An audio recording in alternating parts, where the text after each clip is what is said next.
Hello everyone, welcome back to my channel. I am Yashaswini. Today, let's we know about the lesson Frederick Douglass.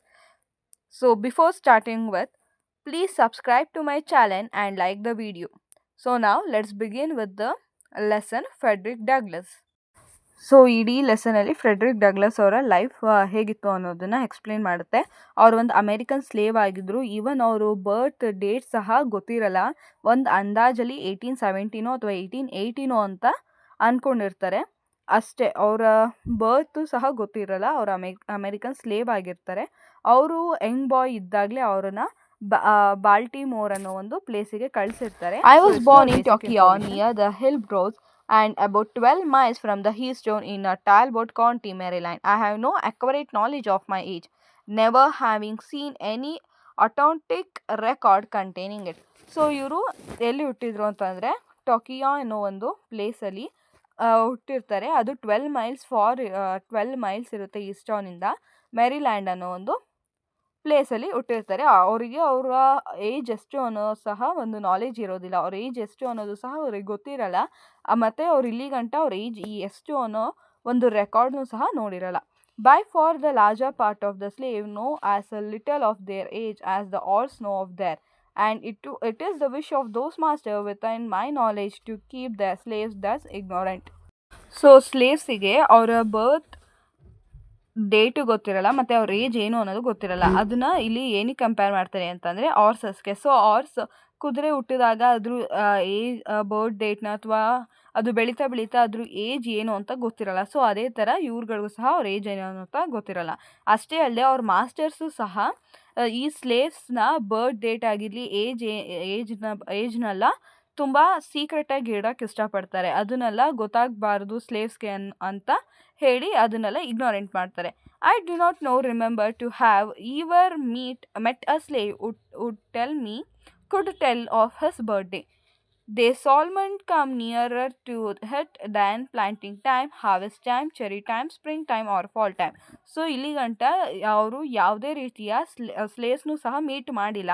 ಯಾರು ಅವ್ರ ಬರ್ತ್ date ಹೇಳ್ತಾರೋ ಅಂಥವ್ರನ್ನ ಏನಾದರೂ ಕೇಳಿದ್ರೆ ಅವರ ಪ್ಲ್ಯಾನ್ ಏನಿದ್ದಿದ್ದು ಅಂತಂದರೆ ಪ್ಲ್ಯಾಂಟಿಂಗ್ ಟೈಮ್, ಹಾರ್ವೆಸ್ಟ್ ಟೈಮ್ ಅಂತ ಅಂದರೆ ಸಮ್ಮರಲ್ಲೋ ಯಾವುದಾದ್ರೂ ಒಂದು ಈ ಫುಲ್ ಇಯರಲ್ಲಿ ಏನಿದೆ ಅದರಲ್ಲಿ ಒಂದು ದಿನದಲ್ಲಿ ನಿನ್ನ ಬರ್ಡೇ ಇರ್ಬೋದು ಅನ್ನೋ ಆನ್ಸರ್ ಆಗಿರುತ್ತೆ. A month of information concerning my own was a source of unhappiness to me even during the childhood. The white children would tell their age.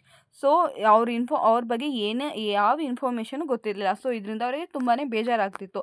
ಆದರೆ ವೈಟ್ ಚಿಲ್ಡ್ರನ್ಸ್ ಏನಿರ್ತಾರೋ ಅವ್ರಿಗೆ ಅವ್ರ ಏಜ್ ಏನು ಅನ್ನೋದು ಗೊತ್ತಿತ್ತು. I could not tell why I had to be deprived of same privilege. I was not allowed to make any inquiry of my masters concerning it. He deemed all such inquiries on the part of the slave improper and impertinent and evidence of a restless spirit. So ಅವರ ಬರ್ತ್ಡೇಗೆ ಏನು ಅಂತ enquiry ಮಾಡೋ ಅಂತಹ rights ಸಹ ಸ್ಲೇವ್ಸ್ಗೆ ಇರಲಿಲ್ಲ. ಏನಾದರೂ ಆ ಥರ ಮಾಡಿದ್ರೆ ಮಾಸ್ಟರ್ಗೆ ಕೋಪ ಬರ್ತಿತ್ತು ಅನ್ನೋದು ಹೇಳ್ತಾರೆ. The nearest estate I can give makes me now between 27 and 28 years of age.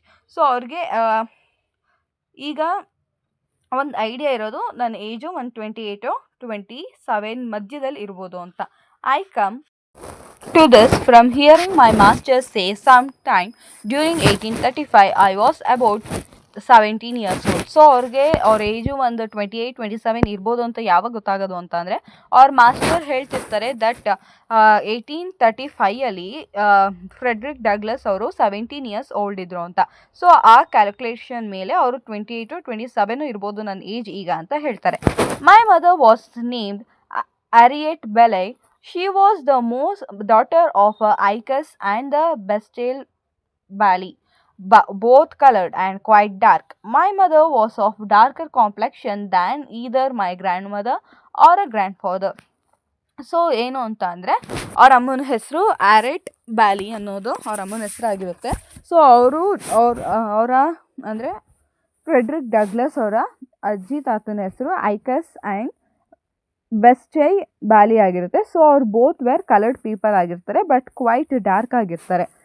So my mother was of darker complexion. So ಇವ್ರ ಅಮ್ಮ ತುಂಬಾ ಬ್ಲ್ಯಾಕ್ ಆಗಿರೋದ್ರಿಂದ ಬಟ್ ದ್ಯಾನ್ ಇದರ್ ಮೈ ಸೊ ಅವರ ಅಮ್ಮ ತುಂಬಾ ಬ್ಲ್ಯಾಕ್ ಆಗಿರ್ತಾರೆ, ಅವರ ತಂದೆ ಅಥವಾ ತಾಯಿಗಿಂತ ತುಂಬಾ ಬ್ಲ್ಯಾಕ್ ಆಗಿರ್ತಾರೆ. My father was a white man. He was admitted to be such by all I ever heard speak of my parentage.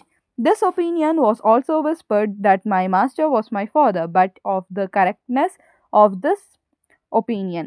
So Frederick Douglass ಅವರ ಅಪ್ಪ ವೈಟ್ ಮ್ಯಾನ್ ಅನ್ನೋದನ್ನ ಈ ಈ ಈ ವಿಚಾರನ ಜಸ್ಟ್ ಅದು ಒಂದು ವಿಸ್ಪರ್ ಆಗಿರುತ್ತೆ. ಸೊ ಜನ ಮಾತಾಡ್ಕೋತಿರ್ತಾರೆ ಅಷ್ಟೇ, ಆದರೆ ಅದು ಕರೆಕ್ಟೋ ಇಲ್ವೋ ಅನ್ನೋದು ಯಾರಿಗೂ ಗೊತ್ತಿರಲ್ಲ.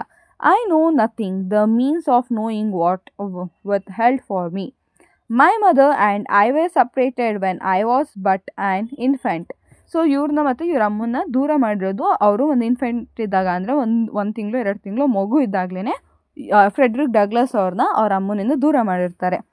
Before I knew as my mother. So ಅವರೇ ನನ್ನ ಅಮ್ಮ ಅಂತ ಗೊತ್ತಾಗೋಕ್ಕೂ ಮುಂಚೆನೇ ದೂರ ಆಗಿರ್ತಾರೆ.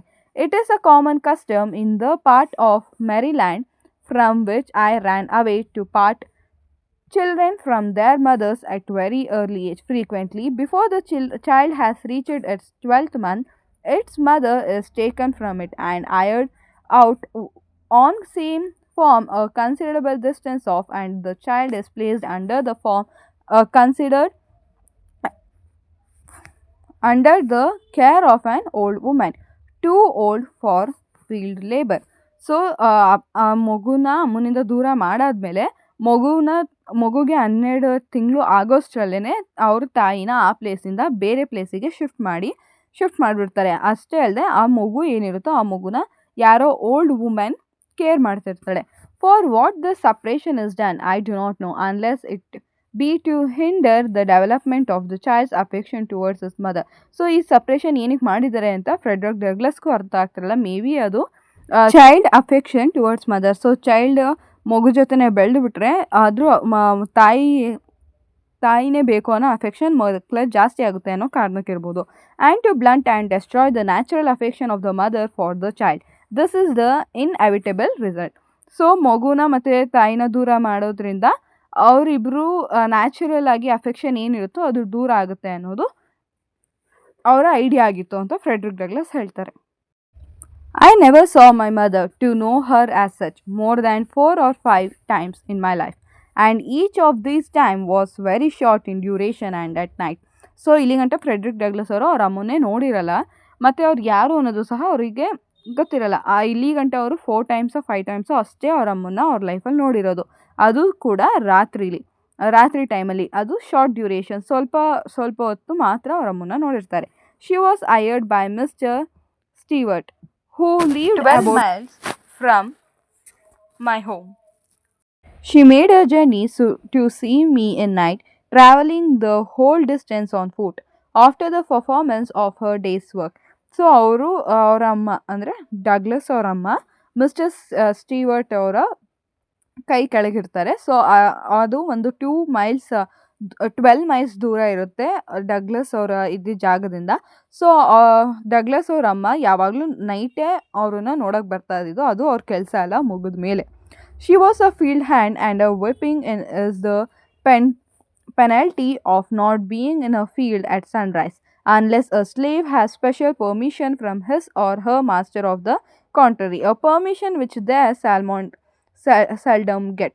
ಸೊ ಅವರಮ್ಮ ಫೀಲ್ಡ್ ಹ್ಯಾಂಡಲ್ಲಿ ಕೆಲಸ ಮಾಡ್ತಿರ್ತಾರೆ. ಸೊ ಅವ್ರು ಎಲ್ಲಾದರೂ ಹೊರಗಡೆ ಹೋಗ್ಬೇಕಂತ ಅಂದರೆ, ಸ್ಲೇವ್ಸ್ಗಳು ಹೊರಗಡೆ ಹೋಗಬೇಕು ಅಂತಂದರೆ ಅವ್ರ ಮಾಸ್ಟರ್ಸಿಂದ ಪರ್ಮಿಷನ್ ಸಿಗಬೇಕಿತ್ತು. ಅದು ಅವ್ರ ಮಾಸ್ಟರ್ಸು ಪರ್ಮಿಷನೇ ಕೊಡ್ತಾ ಇರಲಿಲ್ಲ, ಎಲ್ಲೋ ಅಪ್ರೂಪಕ್ಕೆ ಪರ್ಮಿಷನ್ ಕೊಡ್ತಿರ್ತಾರೆ. And one that gives to him that gives it the proud name of being a kind master. So ಏನಾದರೂ ಅವರು ಪರ್ಮಿಷನ್ ಕೊಟ್ಬಿಟ್ರೆ ಅವರು ತುಂಬ ಕೈಂಡ್ ಮಾಸ್ಟರ್ ಅನ್ನೋ ಹೆಸರು ಬಂದುಬಿಡ್ತಿತ್ತು. I do not recollect of ever seeing my mother by the light of the day.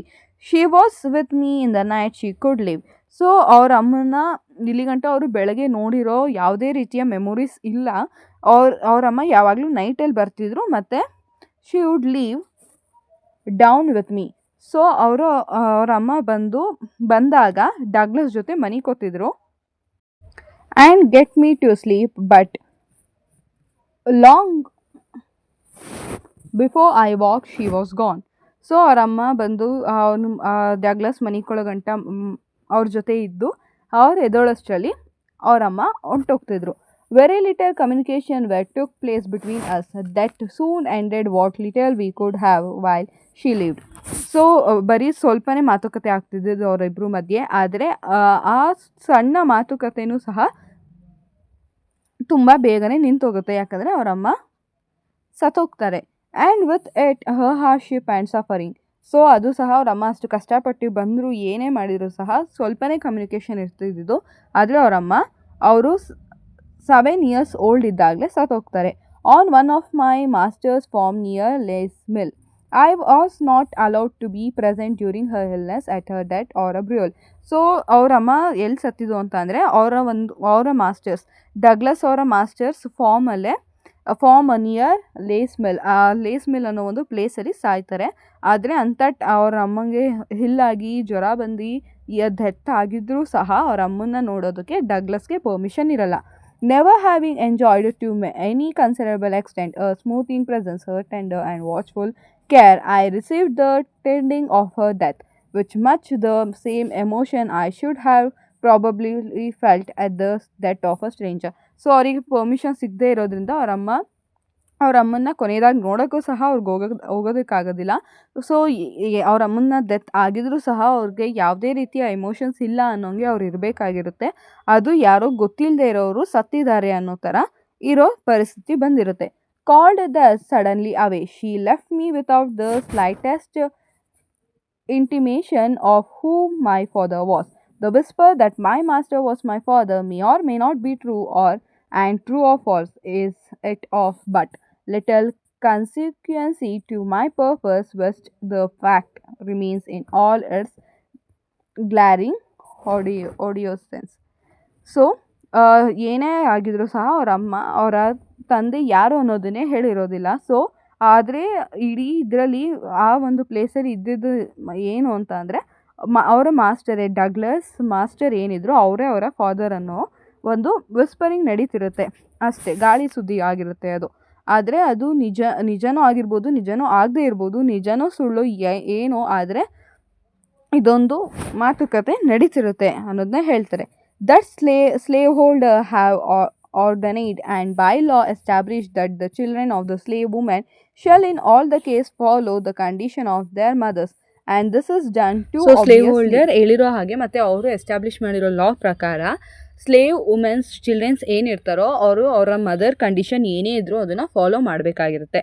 So ಇದನ್ನು ಅವರು ಏನಕ್ಕೆ ಮಾಡಿರ್ತಾರೆ ಅಂತ ಅಂದರೆ to administrate to their own class and make a gratification of their wicked desire profitable as well as pleasurable.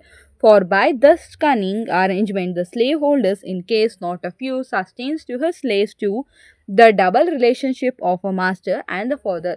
So ಈ ಥರ ಎಲ್ಲ ಮಾಡೋದ್ರಿಂದಾಗಿ ಅವ್ರಿಗೆ ಪ್ರಾಫಿಟು ಸಹ ಸಿಗ್ತಿರುತ್ತೆ ಮತ್ತು ಅದು ಒಂದು ಪ್ಲೆಷರ್ ಆಗಿ ಸಹ ಇರುತ್ತೆ. ಸೊ ಅದರಿಂದನೇ ಸ್ಲೇವ್ ಹೋಲ್ಡರ್ಸ್ ಅಂತ ಅಂದರೆ ಈ ವೈಟ್ ಪೀಪಲು ಯಾರ್ಯಾರು ಸ್ಲೇವ್ಸ್ನ ಅವ್ರ ಕೈ ಕೆಳಗೆ ಇಟ್ಕೊಂಡಿರ್ತಾರೋ ಅವರು, ಇನ್ ಕೇಸ್ ನಾಟ್ ಸೊ ಎಲ್ಲರೂ ಅಲ್ಲ, ಆದರೆ ಸ್ವಲ್ಪ ಜನ ಮಾತ್ರ ಡಬಲ್ ರಿಲೇಷನ್ಶಿಪ್ನ ಪ್ಲೇ ಮಾಡ್ತಿರ್ತಾರೆ. ಅವರೇ ಸಹ ಮಾಸ್ಟರು ಆಗಿರ್ತಾರೆ ಮತ್ತು ಫಾದರು ಸಹ ಆಗಿರ್ತಾರೆ. ಆ ಚಿಲ್ಡ್ರನ್ಸು ಸ್ಲೇವ್ಸ್ ವುಮೆನ್ಸ್ನ ಮಕ್ಳು ಏನಿರ್ತಾರೋ ಅವ್ರಿಗೆ ಸ್ವಲ್ಪ ಸ್ಲೇವ್ ಹೋಲ್ಡರ್ಸು ಅವ್ರಿಗೆ ಪ್ರಾಫಿಟ್ ಆಗಲಿ ಅಂತ ಹೇಳಿ ಡಬಲ್ ರಿಲೇಷನ್ನ ಪ್ಲೇ ಮಾಡಿ ಮಾಸ್ಟರು ಆಗಿರ್ತಾರೆ, ಫಾದರು ಸಹ ಆಗಿರ್ತಾರೆ ಆ ಸ್ಲೇವ್ ಮಕ್ಕಳು ಏನಿರ್ತಾರೋ ಅವ್ರಿಗೆ. ಸೊ ಇಷ್ಟು ಪಾರ್ಟ್ 1. Thank you. ಇನ್ನು ಮಿಕ್ಕಿದ ಲೆಸನ್ನ ಪಾರ್ಟ್ 2 ಅಲ್ಲಿ ಎಕ್ಸ್ಪ್ಲೇನ್ ಮಾಡ್ತೀನಿ. Thank you.